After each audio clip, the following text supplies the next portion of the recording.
One of the major teachings of Hasidus, of the Hasidic movement, is to look for the positive in everything, to look for the positive in each person, to look for the positive in each situation.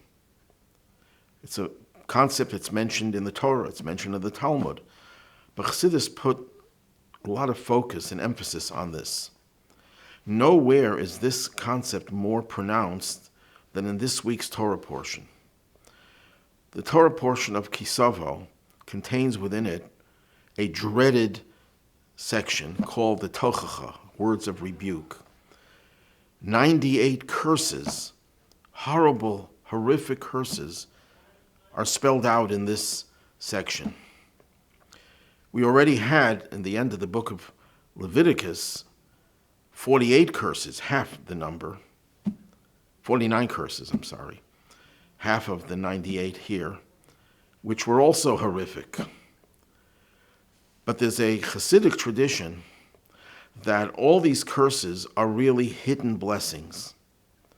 Sometimes blessings are so powerful they can't be articulated explicitly. They have to be transmitted through a evasive form of speech, which is the very opposite of what its real intent is. But if people don't behave in a way where they can uncover the positive meaning, then tragically these curses did come to fruition throughout Jewish history.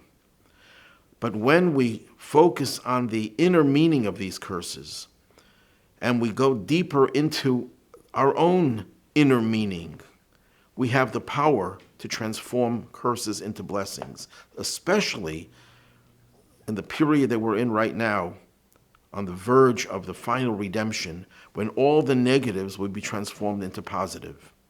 There's a famous story told of the second Chabad Rebbe, known as the Mittler Rebbe, the middle Rebbe, Rabbi Dov Ber, the son of Rabbi Shneir Zalman, the Alter Rebbe, the founder of the Chabad movement. One year, his father was out of town. His father usually read the Torah, but that week someone else read it. And when his young son, who was then 12 years old, heard these curses, he fainted, and he was ill for a while. So when they asked him why he took the words of the Torah so to heart, he said, these were horrific curses. They said, but you hear it every year. Last year you heard it, and it didn't affect you. So he said, when my father reads it, there are no curses. And there was a double meaning there. Number one, his father literally, when his father read, his father projected the positive underlying meaning of this, but at the same time, he was referring to his Father in heaven. When he senses that these are coming directly from God, he was able to see that God does not give us curses. Yes, there were curses that materialize because we exchange the hidden blessings into something negative. But if we really probe beneath the surface and we go deeper into it, we will discover that these curses are indeed hidden blessings. Based on this approach, there were Hasidic masters who used to take some of the verses from these curses and transform them into blessings by interpreting them in a positive vein. So we're going to make an effort to take one or two verses and see how the negative can be turned into a positive. This is what the Torah tells us concerning what will happen with regard to our enemies.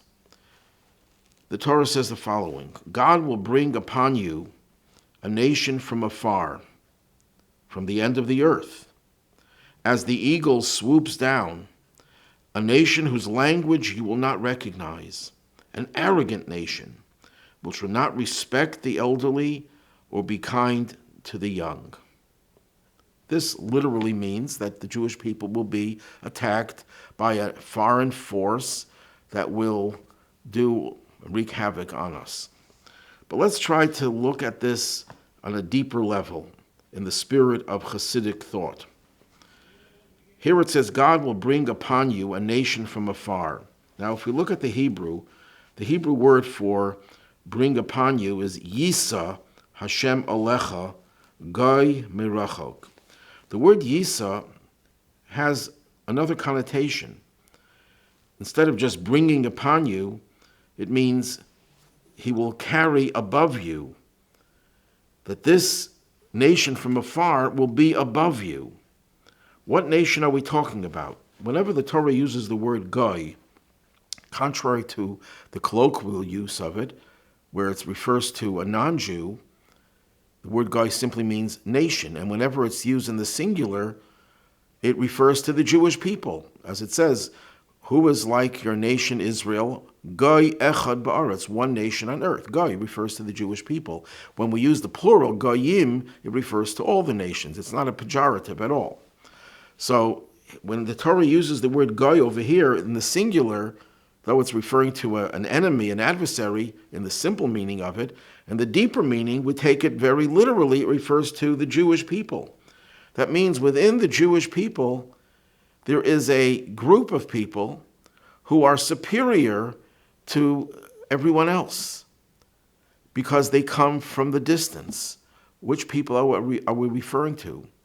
We're referring to the Balei Teshuva, to the Jewish people, especially the young, who have returned to Judaism, who have steered away and veered away from a lifestyle that was inconsistent with the values of Judaism, of Torah, of God, and have come back to the Jewish people and to Jewish life and to the Torah. This is what the Torah may be hinting over here, that this nation that comes from afar, because they lived in a totally different environment, they were not raised with the same values as people who were raised religious, observant, conscientious to Jewish values. So they came from very far away, but they are higher than those who are always righteous. As the Talmud says, and Maimonides rules according to this view, that Balei Teshuva, those who return to Judaism, are superior to Tzadikim, to those who are always righteous and always in the fold. The language of the Talmud is that in the place where the returnees to Judaism stand, even the perfectly righteous cannot stand.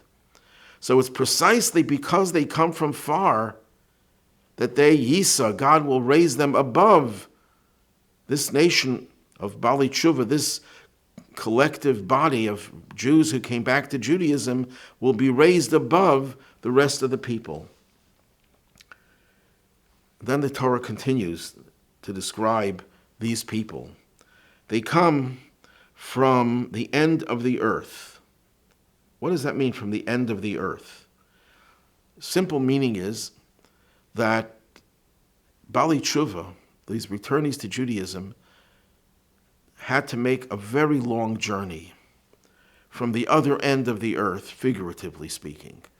They were raised with such different values, raised, bred, conditioned, educated in a materialistic, secular world where God had no role. If you look at the educational system in this country and in most other countries, it's totally bereft of anything godly or spiritual. God cannot be mentioned in public schools. Religion is completely thrown out, although they did replace it with a secular religion, because make no mistake, and this is a very important point, that religion doesn't just mean someone who says, I believe in a God, but someone who says, I believe in secular values.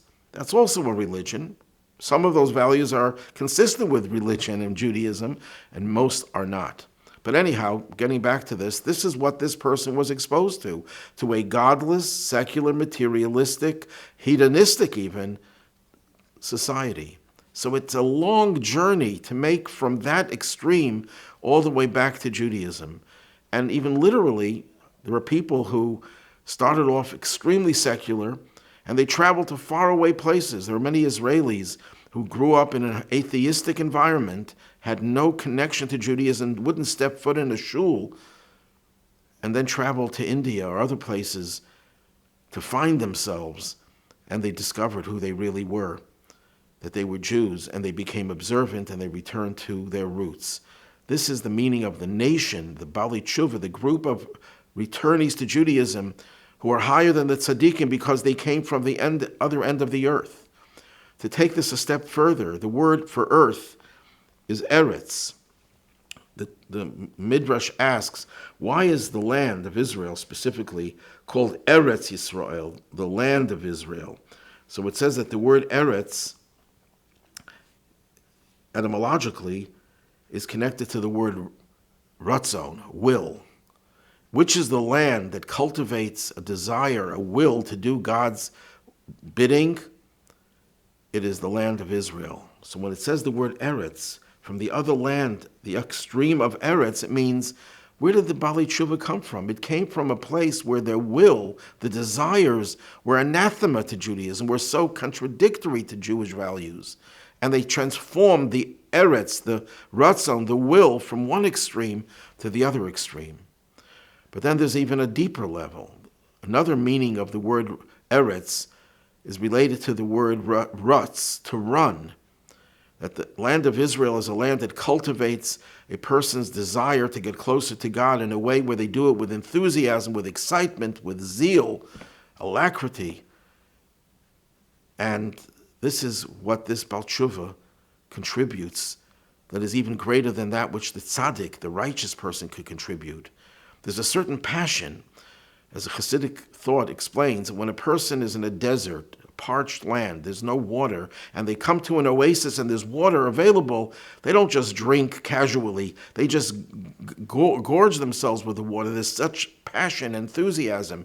When you're running away, when you recognize that the lifestyle that you have been leading is so negative, is a desert, it's bereft of any value, you're so far from who you really are, you run to Judaism. And that's what we've seen with the young people since the 60s who have come back to Judaism. They've come back with a passion, with a vengeance, and they contributed this type of excitement and enthusiasm to those who were originally religious. And very often we go into a synagogue and we discover that who are the people who are the most serious, the most excited, the most joyous? It's those who came back from a different and antithetical lifestyle, the Bali Tshuva. They come from Miktsei Ha'aretz, from the extreme of Aretz, the opposite desires and the opposite enthusiasm, transforming that enthusiasm they may have had for secular things, materialistic things, to an enthusiasm for Judaism that even tzaddikim don't possess. And then it goes on, as the eagle swoops down. Well, besides the fact that the eagle flies from a very high place, it's the highest place that a bird can go, higher than all the other birds.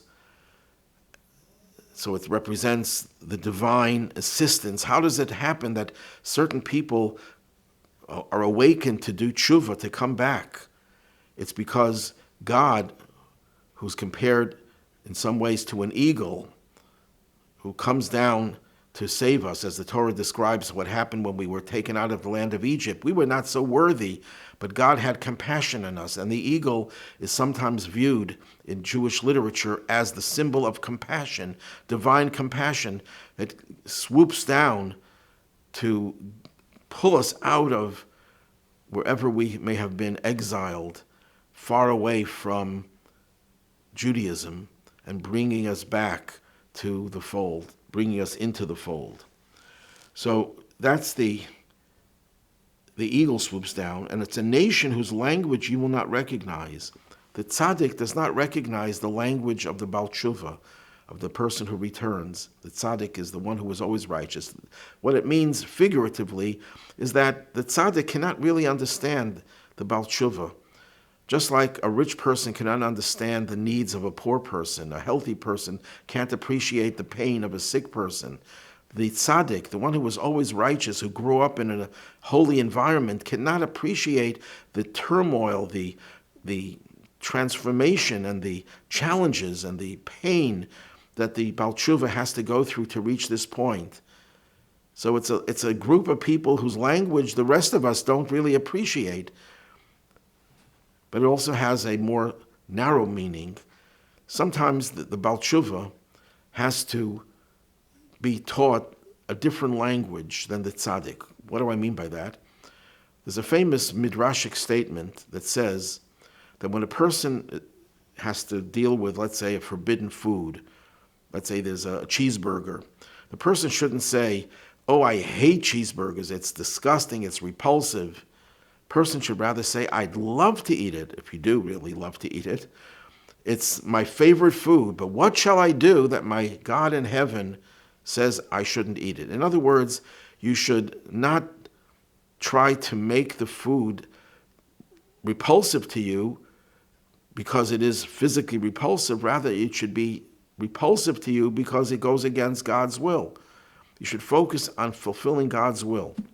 So the Mezritcher Magid, Rabbi Dov Ber, the successor to the Baal Shem Tov, was the leader of the Hasidic movement, once qualified that statement. He said that statement should be made by someone who never ate that cheeseburger. He doesn't refer to cheeseburger, but I'm using that as an example. Someone who is never tempted to engage in that forbidden behavior could say, I would really love to do it, but God says I shouldn't. But someone who came from that background, the Baal Teshuva, for whom this was a treat and a temptation, you shouldn't indulge and focus on how good it was, because it could awaken negative tendencies that you had, that you abandoned. So the language of a Baal Teshuva has to literally be different. You have to say different things considering where you've come from and the challenges that a person always has, even if they change. And then it goes on, an arrogant nation. What does it mean by an arrogant nation? How could that be positive? The Baal Teshuva is arrogant? Yes. It takes a lot of positive chutzpah to change.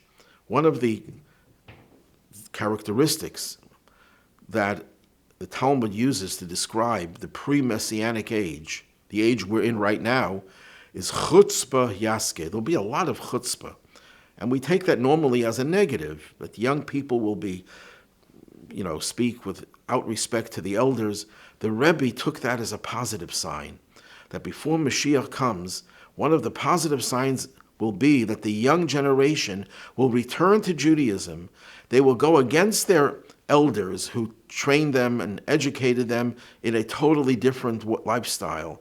And they will show the chutzpah, the rebellious spirit, that we will rebel against the emptiness, even the evil of the rest of society where it is evil, and abandon their ways and to create a new way of living for ourselves. That takes a tremendous amount of chutzpah.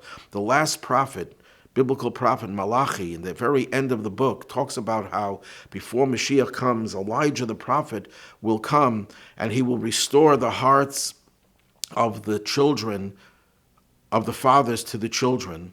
And Rashi explains it really means he will restore the heart of the fathers through the children, that the children, the young generation, the rebellious generation, the generation with chutzpah, who is arrogant, but arrogant in a positive way because they are rebelling against the negatives of their forebears and changing them as well. As we've seen, so many parents and grandparents have changed in a positive way because of the efforts of their grandchildren.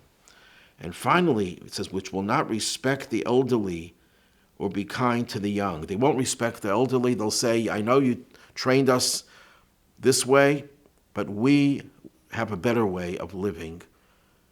And then it will also not be kind to the young. The word young over here could also mean foolish. He will not suffer fools. He will not allow himself, the Baal Teshuva will not allow himself to look at other young people and all the things they do to enjoy life and to lose the sight of what is really valuable in life. He will look at these young people and say, you are foolish, follow my example instead. What is the end result? It says that Maimonides writes, how does Mashiach come? It's by doing tshuva. And the Zohar says that Mashiach will take the tzaddikim, the righteous, and bring them to the higher level of tshuva, of return. That's exactly what is happening today in the last half century or more. We are seeing how young people who are foreign, the goy, the nation that comes from afar, have changed the world, the Jewish world, in a way that have instilled the dynamic of tshuva to even people who were raised religiously.